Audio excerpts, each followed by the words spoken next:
우리가 하나님 나라에 들어갔다고 해서 그것이 끝이 아니죠. 우리가 하루라도 젊었을 때 이 땅에서 주님을 믿게 하시고 또 하나님 나라에 들어가게 하신 이유는, 들어가게 하신 것은 그 나름대로의 하나님의 부르신 뜻이 있고 이유가 있다는 겁니다. 예수님이 보통 사람들을 대하실 때는 부드럽게, 친절하게, 온유하게, 인자하게 사람들을 대하셨고 그 마음을 헤아렸고 또 기다리셨고 사람들을 격려하셨던 것을 보게 됩니다. 그러나 하나님의 나라에 백성답게 사는 데 있어서 우리 주님이 말씀하실 때는 굉장히 단호하게, 아주 확실하게 말씀하시는 것을 보게 됩니다. 두루뭉실하게 말씀하지 아니하고 똑부러지게 말씀하시는 이유는 흘려듣지 말라는 거죠. 다른 부분에서는 좀 양보도 할 수 있고 여러모로 부족한 부분이 있다 할지라도 하나님 나라를 정말 하나님을 믿고 하나님 나라에 들어온 백성들은 거기에 걸맞는 삶을 살아야 하신다는 것을 분명하게, 확실하게, 단호하게 말씀하고 있는 것을 보게 됩니다. 오늘 우리가 살펴보는 이 누가복음 9장의 말씀은 9장의 12제자를 파송하신 그 사건과 10장에서 70명을 파송한 그 말씀 사이에 들어있습니다. 심지어는 9장에서는 예수님이 인자라는, 자신을 인자라는 단어를 사용하면서까지, 인자라는 것은 그 사람의 아들이라는 뜻입니다. 구약에서 말씀한 메시아, 하나님 아들, 구원하러 오실 그 사람을 인자라고 했어요. 그래서 예수님이 자신을 인자라고 설명하면서 내가 십자가에서 죽으리라, 그런 말씀을 9장에서 2번씩이나 말씀하셨어요. 그러니까 전후 문맥이나 또 그동안에 주님이 하신 그 말씀의 분위기를 보면 뭔가 여유 있고 뭔가 교제하고 느슨한 그런 분위기 아닙니다. 의미심장한, 사뭇 남다른 그런 분위기 속에서 우리 주님은 제자들에게 오늘 말씀을 하고 있습니다. 더구나 예루살렘에 올라가면 주님은 십자가에 죽으시는데 제자들은 올라가면은 높은 자리에 앉고자 주님을 따르는 제자들 가운데 누가 크냐고 서로 다투고 싸우고 있는 상황입니다. 그런 상황에서 우리 주님은 3명의 제자들과 대화를 하면서 주님을 따라오는 사람들에게 어떤 마음가짐을 가져야 할지 말씀하고, 오늘 저와 여러분들에게도 동일하게 주님을 믿고 구원받은 저와 여러분들이 어떠한 생각을 가지고 살아야 할지를 우리 주님은 분명하게 말씀하고 있는 것이 본문입니다. 오늘 본문 57절은 길 가실 때라는 말씀으로 시작하고 있습니다. 우리 주님은 한 마을에 가서 복음을 전하고 그 복음을 그들이 받든지 또 아니 받든지 어쨌든 하나님 나라의 복음을 전한 다음에 다른 마을로 이동하는 중에 있었습니다. 우리 주님이 이동하실 때 12제자만 따라다닌 것이 아니라 바로 그 다음에 10장에 70명의 제자를 파송한 것 보면 굉장히 많은 사람들이 주님을 따라갔던 것으로 생각되어집니다. 많은 사람들이 따라가고 있는데 그들의 생각은 따라가는 목적이 굉장히 다양했던 것 같아요. 더구나 그 당시 이스라엘 백성은 다윗의 후손인 메시아를 기다리고 있었어요. 그런데 다윗의 후손 가운데서도 어떤 메시아냐? 우리가 앞으로 사순절 동안 암송할 고난받는 종의 메시아가 아니라 정치적으로 이스라엘 백성을 독립할, 해방할 군사적인 메시아를 그들은 꿈꾸고 있었어요. 왜냐하면 로마의 압제하에 있었기 때문에. 그래서 예수님이 메시아면 이 민족이 로마로부터 해방될 것이라는 부푼 기대 속에서 많은 사람이 주님을 따라다녔어요. 심지어는 오병의 역사를 앞에서 일으켰을 때 사람들이 임금, 왕으로 삼고자 했었어요. 빨리 우리를 정치적으로 해방시켜달라고. 주님의 제자들 역시, 12제자 역시 동일한 생각을 갖고 있었어요. 그런 가운데 주님을 많은 사람들이 따르고 다니고 있었습니다. 12제자 가운데는 열심당도 있었다는 게 정설이에요. 열심당은 무력으로 이스라엘을 로마로부터 독립시키고자 했던 무장투쟁하는 사람들이에요. 근데 가룟 유다 같은 사람이 그런 사람이 아니었냐라고 사람이 추측합니다. 어쨌든 그런 사람도 있어요. 심지어는 세리도 있었어요. 마태복음을 쓴 세리도 있었어요. 세리가 예수님을 따를 때 어떤 마음이겠어요? 나의 옛생활을 청산하고 새로운 인생을 살아보겠다라고 하는 마음가짐으로 따랐을 것입니다. 여기 이제 바돌레메라고도 나중에 얘기하지만 나다니엘 같은 사람은 정말 암울한 이스라엘 현실을 바라보면서 무화과 나무 밑에서 메시아에 대한 그런 사모함을 꿈꿨던 그런 사람이 나다니엘. 그런 자도 주님을 따르고 있었어요. 각양의 목적 가운데 저마다 사람들은 주님을 따라가고 있었어요. 오늘도 우리도 마찬가지입니다. 우리가 예수님을 믿지만 우리가 믿는 우리의 동기를 살펴보면 다양합니다. 굉장히 다양합니다. 크게 두 가지로 딱 나눈다고 한다면 하나는 뭡니까? 자신의 문제를 해결하려고, 자신의 유익을 위하여, 자신의 아주 다양한 어떤 동기를 가지고 주님을 따른 사람이 있는 반면에 또 하나는 어떻게 돼요?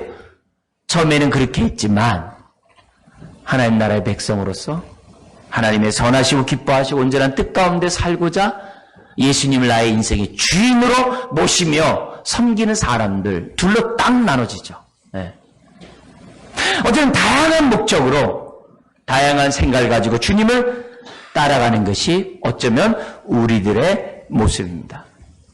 그래서 그때 주님을 따라가는 무리들이나 오늘 이 자리에 나와 예배하는 저와 여러분을 향해서 나를 따라오는 자들이 어떤 생각을 가지고 하나님의 나라에 들어온 사람이 어떤 삶을 삶으로 하나님 나라에 합당한 삶을 사는 것인지 우리들에게 말씀하고 있습니다. 그래서 우리 세 사람의 말씀을 통한 주님의 교훈을 생각하면서 오늘 내가 제대로 따라가고 있는지, 하나님 나라 백성답게 제대로 살고 있는지, 우리가 무늬만 그리스도인인지 정말 주님을 따라가는 하나님 나라의 백성인지 살펴보는 이 시간이 됐으면 좋겠어요. 더구나 놀라운 것은 공동번역에서 세 번째에 나타난 그 사람에게 하신 하나님 나라에 합당하지 않는다라는 그 말을 공동번역은 하나님 나라에 들어갈 수 없다라고 번역을 해놨어요. 교회를 나온다고? 예수를 믿는다고? 천국 가는 것이 아니라는 거죠. 하나님의 뜻을 제대로 깨닫고 하나님의 뜻대로 사는 자가 천국에 갈 수 있다라고 말씀하는 것을 생각해보면 오늘 이 말씀을 예사롭지 않게 저와 여러분들이 정말 귀담아 듣고 정말 저와 여러분들이 들어야 될 말씀이라고 봅니다. 먼저 첫 번째 사람을 통한 주의 음성 듣기 원하는데요. 57절 같이 한번 읽겠습니다. 길 가실 때 어떤 사람이 여짜오되 어디로 가시든지 나는 따르리이다. 어디로 가시든지 나는 따르리이다. 여러분 이런 고백 해보셨습니까? 이런 고백을 하지 않으면 그리스도인이 아니죠. 이런 고백을 하지 않으면 예수 믿는 사람이 아니죠. 목사인 제 자신은 다음 말씀은 둘째 치고라도 성도님들이 저는 어디로 가든지 주님만 위해 살겠습니다 그러면요 감격이 겹죠. 목회사에게 많은 위로를 받죠. 큰 힘이 되죠. 너무 감사하죠. 어디로 가시든지 주님을 따라가겠다. 이거는 모든 목회자라면 다 듣고 싶어하는 말이에요. 정말 여러분 한번 이 메시지 앞에 분명히 내 자신을 봐야 돼요. 나는 이런 고백을 했는가? 나는 이런 고백을 했는가? 더구나 마태복음에 보면 동일한 사건이 기록되어 있는데 이 사람이 누구냐? 서기관이라 했어요. 당시 서기관은 예수님을 지금 죽이려고 현황이 되어 있는 사람들입니다. 왜요? 서기관에 대해서 우리 주님이 분명하게 말했거든요. 서기관 당신네들은 화이트진자. 당신네들은 하나님 나라에 들어가지 못한다라고 주님이 분명히 말씀했거든요. 더구나 산상수훈에서 바리새인과 서기관보다 더 나은 의의 삶을 살지 않으면 천국 갈 수 없다 했어요. 그 말을 들은 서기관들이 좋아할 리가 없겠죠. 더구나 서기관은 기득권자들이었어요. 사내들인의 그 공회의 회원이기도 하고 모든 공직과 모든 존경과 모든 이 땅에서의 영화를 다 누리는 사람이 서기관들입니다. 그런데 그런 서기관 가운데 주님을 따라가겠다는 거예요. 어디로 가든지 따라오겠다는 거예요. 여러분, 이것은 보통 고백이 아닙니다. 일반 사람들이 한 주님을 따르겠다고 하는 그런 고백과 다른 겁니다. 지금 대치 상태에 있는 그런 서기관들 가운데 한 사람이 주님을 어디로 가든지 따라가겠다는 거예요. 그런데 우리 주님은 뜻밖의 대답을 하십니다. 58절 읽겠습니다. 예수께서 이르시되 여우도 굴이 있고 공중의 새도 집이 있으되 인자는 머리 둘 곳이 없도다 하시고, 여러분, 굴과 집은 편안한 안식처를 제공해 주죠. 여러분, 안식처는 짐승이나 사람이나 매우 중요하죠. 이것이 충족되지 않으면 많은 다툼이 있죠. 아무리 사랑스러운 가족이라 할지라도 다툼이 있죠. 심지어 이 안식처 문제 때문에 가정이 깨지기도 하죠. 또한 많은 부분에서 결혼하는 조건이 안식처를 초점으로 결혼하는 일들도 다반사죠. 그만큼 안식처는 중요합니다. 안식처가 안전되지 못하면 불안합니다. 많은 사람들이, 남성보다도 여성들은 안전을 추구하기 때문에 굉장한 혼란을 가질 수도 있는 겁니다. 그런데 우리 주님은 그런 상황을 잘 아심에도 불구하고 그 서기관에게 분명히 얘기합니다. 그러나 인자는 머리 둘 곳이 없다. 서기관은 삶이 안정된 사람입니다. 그런 서기관이 얘기합니다. 너가 나를 따르는 순간에 너희 삶의 안정된 기반은 한순간에 없어진다는 거죠. 기대하지 말라는 거죠. 아니, 한 발짝 더 나가. 만약에 너가 나를 따라온다고 하면서도 삶의 안식을 위해서, 너의 유익을 위해서 따라온다면 그건 틀렸다 이게요. 그건 잘못되었다라고 말씀하고 있는 거예요. 독립운동하는 우리 선조들이 이 신상의 안위와 안정된 편안한 안식처를 추구하기 위해서 독립운동한다면 맞지 않겠죠. 우리 주님은 지금 제자들을 파송하면서 하나님 나라의 확장을 위해서 굉장히 긴박성을 가지고 지금 사역하고 있는 이런 상황이에요. 이런 상황 속에서 우리 주님은 나를 따라오겠다고 하는 서기관에게 분명히 말씀해요. 그것도 의도적으로 인자는 머리 둘 곳이 없다 그래요. 그 인자가 어떤 인자라고요? 곧 예루살렘에 올라가면 십자가에 못 박혀 죽을 인자. 예수님이 자신을 인자라고 얘기했다는 것은 뭡니까? 인자에 걸맞는 삶을 사셨다 이거예요. 예수님 자신도 쉽지 않은 삶이죠. 왜요? 할 수만 있으면 이 십자가를 내게서 옮겨달라고. 감정적으로는 예수님도 십자가를 지는 것이 힘들었어요. 그러나 말씀에 의지해서, 말씀에 순종해서 우리 주님은 십자가를 지셨어요. 심정적으로, 감정적으로.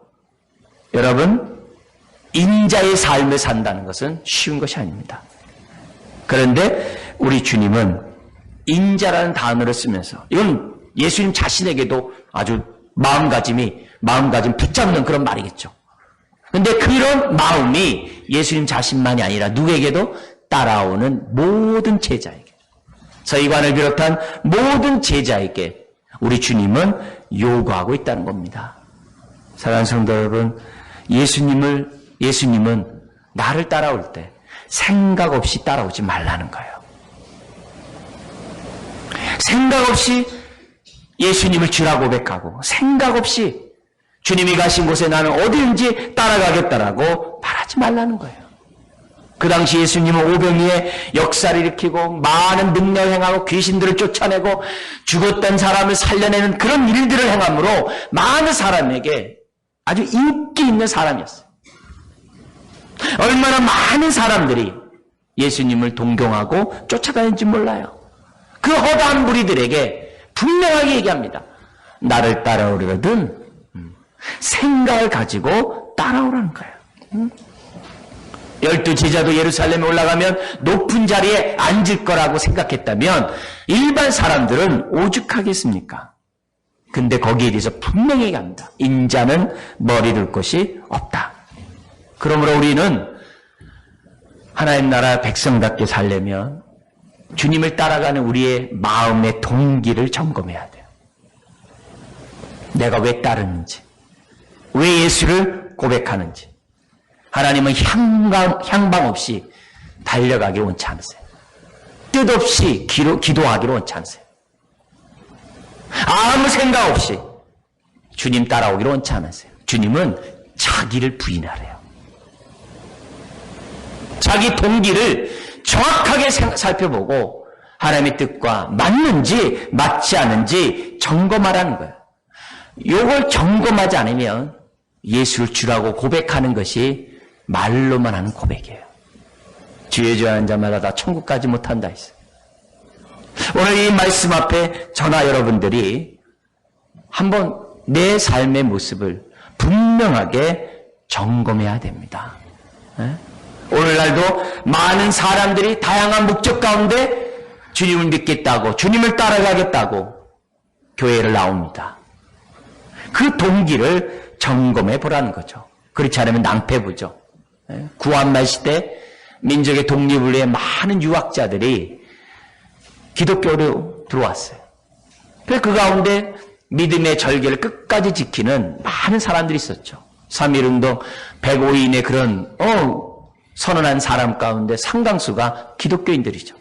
그러나 반면에 자신들의 뜻과 달라서 신앙을 버린 많은 유학자들도 있었어요. 여러분 60, 70년대 이 땅의 성공과 건강과 그러니까 치유죠. 또 재물의 부를 위하여 나라가 한참 막 아주 분위기 전체가 아주 달아오르던 게 있었어요. 아닌가 다를까 경제 발전과 함께 많은 사람들이 응답받은 사람도 있었어요. 그러나 반면에 응답받지 못했던 많은 사람들은 교회를 떠났어요. 설령 응답받았다고 하는 그것도 문제가 있어요. 그것 때문에 오늘날 대형교회가 생겨났고 대형교회가 생겨난 그 결과가 오늘날 어떻게 돼요? 세상부터 욕먹는 앞장선 사람들이 되었어요. 대형교회만 그렇습니까? 오늘 우리들의 동기 또한 남다르지 않을 수 있어요. 그런 모습을 살다가는 저나 여러분들이나 낭패보기 십상해요. 지금 현재 한국교회가 낭패보고 있어요. 그런 의미에서 우리 하나님은 나를 따라오려고 하거든 분명하게 자기 동기를 점검하래요. 왜 믿는지, 왜 신앙생활하는지. 하나님 나라에 합당한 사람은 세상 영광을 구해서는 안 된다는 거죠. 사람들이 착각하기를 하나님의 영광과 세상 영광을 함께 얻을 수 있다라고 착각을 해요. 오른손에는 하나님의 영광을, 왼손에는 세상의 영광을. 여러분, 이런 사람 백발백중 자기의 유익을 위하여 하나님을 이용합니다. 이런 사람은 백발백중 자신의 성공을 위하여 하나님을 수단으로 씁니다. 그걸 이사야 선지자는 뭐라고 그래요? 하나님을 우상으로 전락시킨 우상 숭배자라고 그래요. 인격적이신 하나님을 우상 숭배자로 만들면 천국 못 가죠. 오늘 저를 비롯해서 여러분 모두가 한번 우리의 심령들을 점검해 봐야 돼. 내가 왜 주님을 믿고 따라가는가? 나의 동기를 분명히 보라는 거죠. 먼저 그 나라 그 일을 구하는 동기를 보라 이게. 누이 좋고 매부 좋다는 식으로 하나님 내가 잘 되면 하나님 영광 받을 거 아니에요. 그렇게 하나님 앞에서 계산적으로 생각하면 하나님 앞에 좋은 말 들을 수가 없어요. 오늘 우리가 주님을 따라가고자 하는 저와 여러분들이 드려야 될 메시지는 이겁니다. 여우도 굴이 있고 공중의 새도 집이 있으되 인자는 머리 둘 곳이 없도다. 저를 비롯해서 여러분 모두가 이 부분에 대해서 기억해야 됩니다. 인자는 머리 둘 곳이 없다. 있고 없음 때문에 휘둘리는 신앙이 돼서는 안 됩니다. 높고 낮음 때문에 신앙이 좌지우지 돼서도 안 됩니다. 건강 때문에 흔들려서도 안 되고. 두 번째 사람을 통한 주님의 교훈을 보겠습니다. 59절. 또 다른 사람이 나를 따르라 또 다른 사람에게 나를 따르라 하시니 그가 이르되 나로 먼저 가서 내 아버지를 장사하게 허락하옵소서. 같은 사건을 기록한 마태복음에는 이 사람이 어쩌다가 친구 따라 처음 온 그 사람에게 한 말씀이 아닙니다. 마태복음에 기록된 이 사람은 주님을 평상시에 따라다녔던 제자 중에 한 사람에게 한 얘기입니다. 주님이 그의 삶을 일거수일투족 다 봤던 사람이에요. 동고동락했던 사람이에요. 그 사람에게 우리 주님은 꼭 집어서 얘기합니다. 나를 따르라. 앞에 서기가 하는 자기 스스로 주님을 따르겠다고 한 사람입니다. 근데 두 번째 사람은 주님이 지명한 사람입니다. 나를 따르라. 내가 너를 지명하여 부른다. 나를 따르라. 그러자 이 사람은 뭐라고 답합니까? 네, 주님 따르겠습니다가 아니라 먼저 가서 내 아버지를 장사하게 허락해달라고. 이미 부모님이 돌아가셨으면 갔겠죠.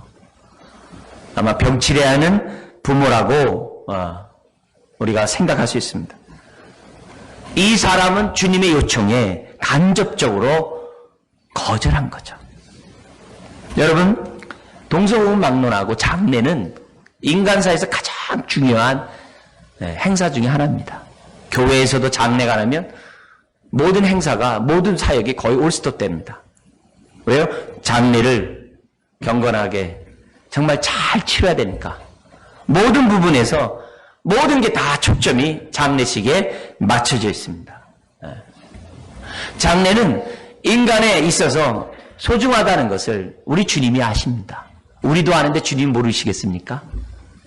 다 아심에도 불구하고 우리 주님은 이런 답변을 하십니다. 60절 읽겠습니다. 이르시되 죽은 자들로 자기의 죽은 자들을 장사하게 하고 너는 가서 하나님의 나라를 전파하라 하시고. 이 말을 자칫 잘못하면 오해할 수 있죠. 예수님은 장례를 무시하나 보다, 불효하구나, 비판하기 좋은 말이기도 합니다. 그러나 분명한 사실은 장례를 무시하는 주님이 아니에요. 우리도 알고 있는 그런 장례를 주님 모를 리가 없어요. 그러나 주님이 여기서 하신 얘기를 우리는 어떻게 해야 돼요? 주님의 답변을 통해서 우리가 들어야 됩니다. 그것은 뭡니까? 주님은 장례를 무시하는 게 아닙니다. 뭐라고 얘기해요? 인간세에서 가장 중요한 것이 장례인 줄 안다. 그러나 그것보다 더 중요한 일이 있다는 거예요. 그게 뭡니까? 거기 주님의 말씀처럼 너는 가서 하나의 나라를 전파하는 겁니다. 지금 많은 사람이 영적으로 죽어 있고 영적으로 장례를 치르고 있는 이런 상황에서 너는 지금 육적인 장례만 생각하지 말고 영적인 죽음을 생각해보라 이게요. 영혼을 살리는 그 일에 관심을 좀 가져보라 이게요. 여러분, 이것은 굉장히 중요합니다. 신앙생활에 있어서 영적인 일을 먼저 생각하는 우선순위는 너무 중요해요. 그런데 안타깝게도 우리들의 신앙이 세상적인 것과 영적인 것이 혼합되어 있어요.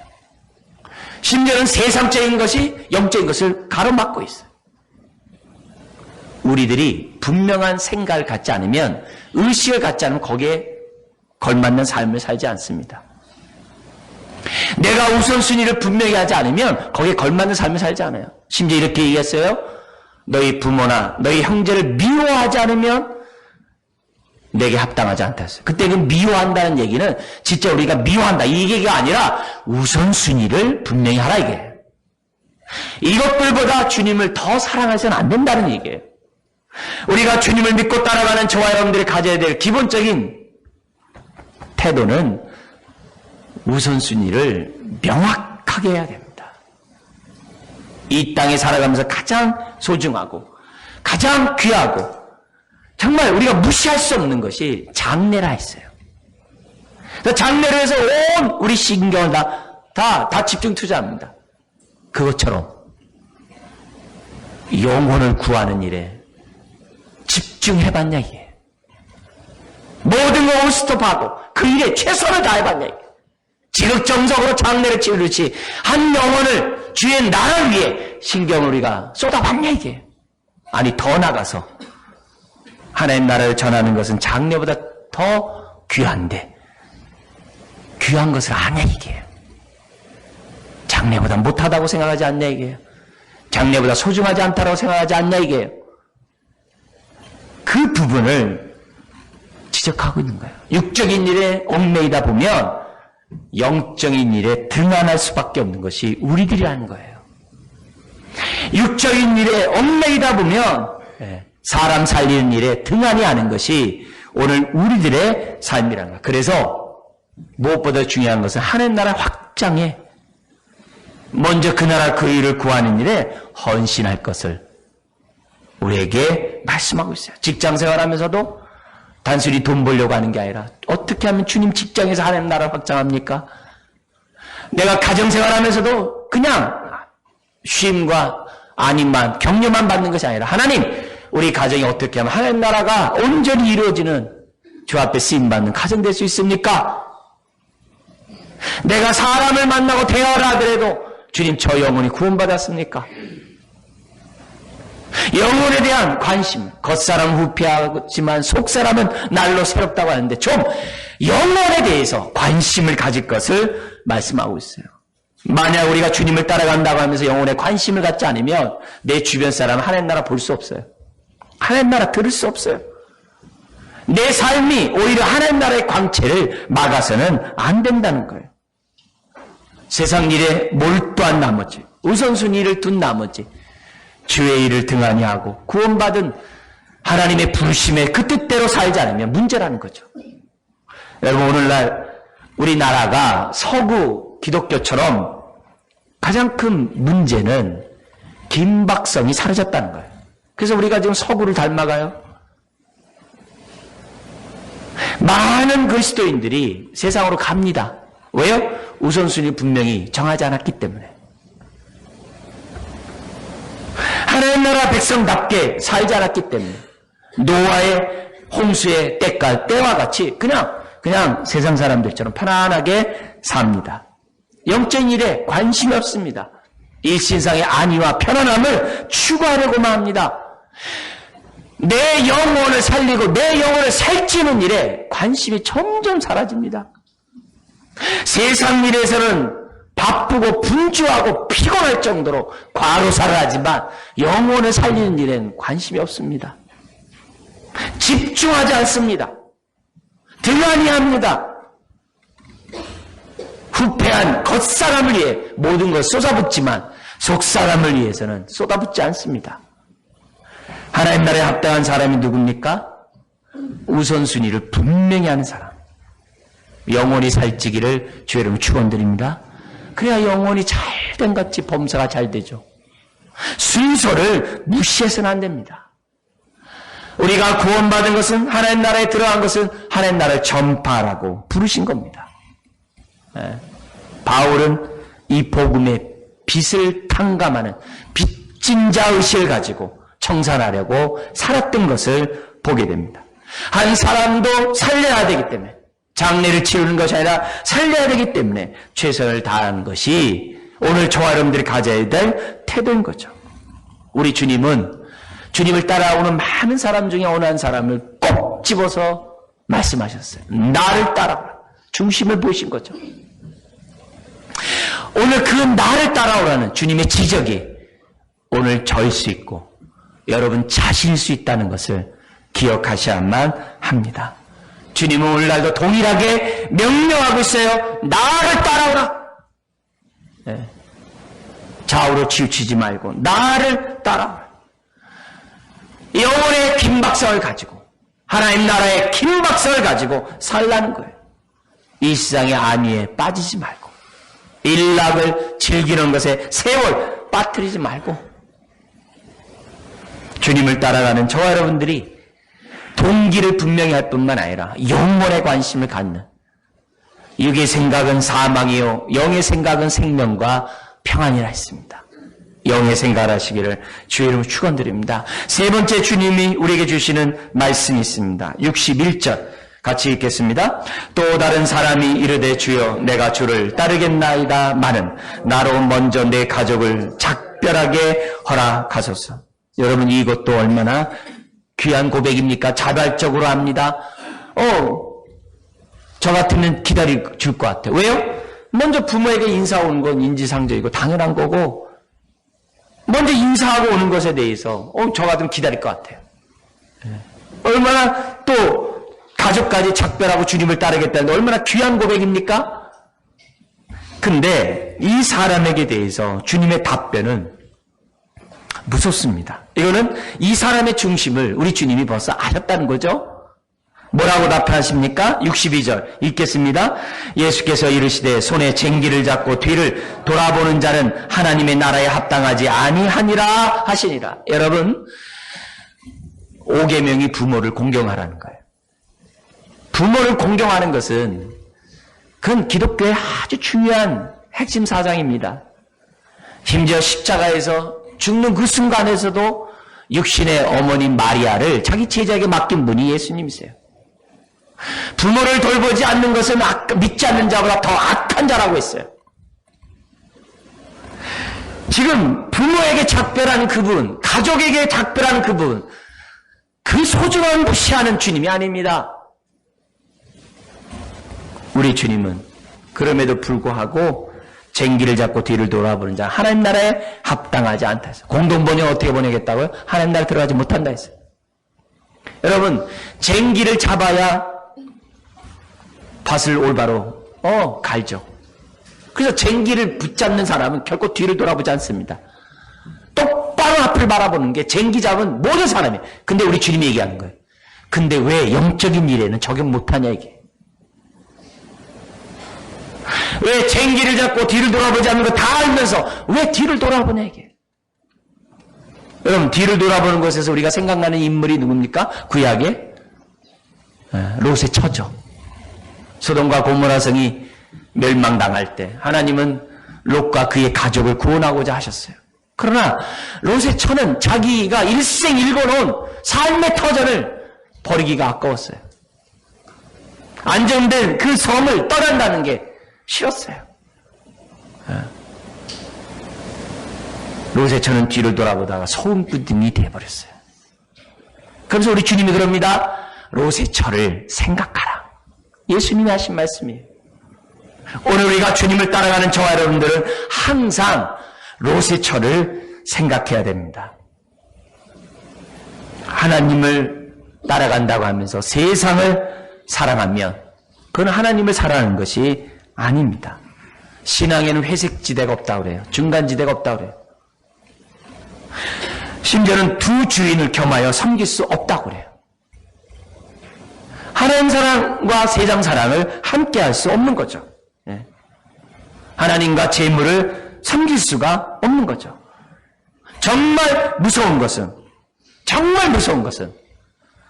우리가 자꾸 하나님도 사랑하고 세상도 사랑해도 된다라고 하는 착각입니다. 아닙니다. 주님은 하나님 나라에 합당한 삶을 살려면 동기를 점검하고 영적인 일에 우선순위를 두고 뿐만이 돼. 그 일을 삶을 살아가는 것이 어렵고 힘들지만 뒤로 돌아볼 수밖에 없는 환경일 수 있지만 뒤돌아보면 안 된다는 거예요. 끝까지 표대를 향해 나아가라는 거예요. 얽매이기 쉬운 죄를 벗어버리고 앞으로 가라는 거예요.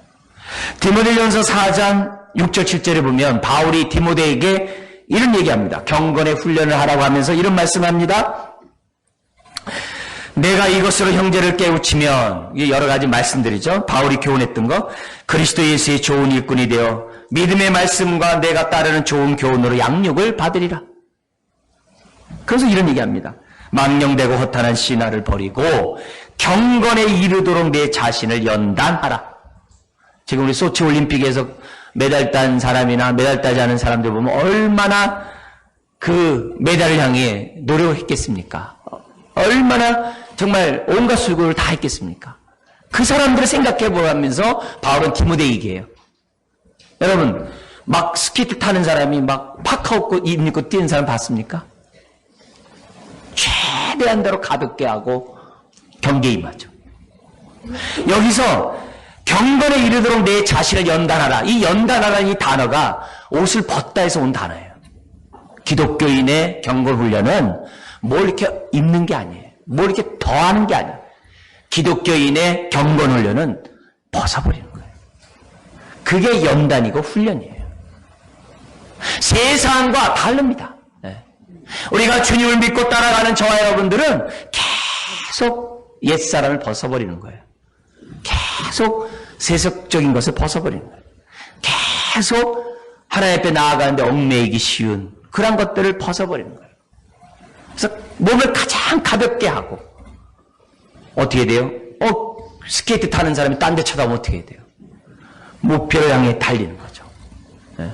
결코 뒤를 돌아봐서는 안 된다는 것을 우리에게 가르쳐주고 있는 거예요. 여러분, 오늘 이 메시지를 우리가 한번 생각해보고, 하나님, 내가 주님을 따라간다고 하면서 왜 자꾸 뒤를 돌아봅니까? 성령의 소욕을 따라가는 내가 왜 육체의 소욕에 탐닉합니까? 하나님, 나를 긍휼히 여겨 주옵소서. 여러분, 주의 일을 하는 데는 다 때가 있습니다. 네. 우리가 그 때에 맞는 삶을 살아야 됩니다. 말세지말이라고 그래요. 재림하실 날이 가까웠다고 그래요. 그만큼 긴박합니다. 네. 예나 지금이나 오늘 감각이 없으면 안 됩니다. 우리 주님도 십자가를 짊어질 때 싫었다고 그러죠. 말씀 이 십자가를 내게서 옮기셔서. 그러나 말씀에 의지해서 주신 그 인자의 삶을 가지고 십자가를 지셨어요. 오늘 우리로 하여금 하나님 나라에 합당하게 살지 못하는 요인들이 많이 있습니다. 오늘 이 아침에 나의 동기를 점검하시기 바랍니다. 그래야 제대로 뛰어요. 그리고 우선순위를 분명히 하시기 바랍니다. 그래야 뒤돌아보지 않습니다. 오늘 말씀에 있는 것처럼 주님은 하나님 나라를 2번씩이나 쓰셨어요. 하나님의 나라는 세상이 주는 알미와 안락과 다릅니다. 하나님 나라를 꿈꾸는 그 나라는 이 땅이 아니라 주님 품이요 주의 재림과 함께 완성된 그 나라는 세상이 주는 영광을 구하는 게 아닙니다. 그리고 하나님 나라는 반드시 전파돼야 돼요. 네. 그 어떤 것보다도 소중해요. 하나님 나라 확장에 쓰임을 받아야 돼요. 뿐만 아니라 그 일을 삶을 살아가는데 결코 뒤돌아보면 안 돼요. 끝까지 주님 제 이름 하실 그때까지 앞만 바라보는 로세철을 우리가 정말 기억하면서 주님만 바라보고 주님 따라가는 저와 여러분 되시기를 주의 이름으로 축원드립니다. 기도하겠습니다. 하나님 아버지, 우리가 주님을 따라간다라고 하면서 생각 없이 따라가지 않기를 원합니다. 잘못된 동기로 따라가지 않기를 원합니다. 하나님 나라를 따라간다고 하면서 하나님 나라를 전파하지 못하고 확장하지 못하는 세상에 속해서 묻혀 사는 자 되지 않기 원합니다. 하나님 나라를 따라간다고 하면서 세상을 사랑하고 뒤돌아보는 자 되지 않기 원합니다. 오늘 주님의 말씀에 귀 기울이게 하시고 이 말씀 앞에 다시 한번 올바로 서는 예수님을 나의 주라고 고백한 그 고백의 의미에 걸맞는 삶을 살아가는 우리 모든 사람 되게 하여 주옵소서. 모든 것 주님께 의지하며 예수님의 이름으로 기도드리옵나이다. 아멘.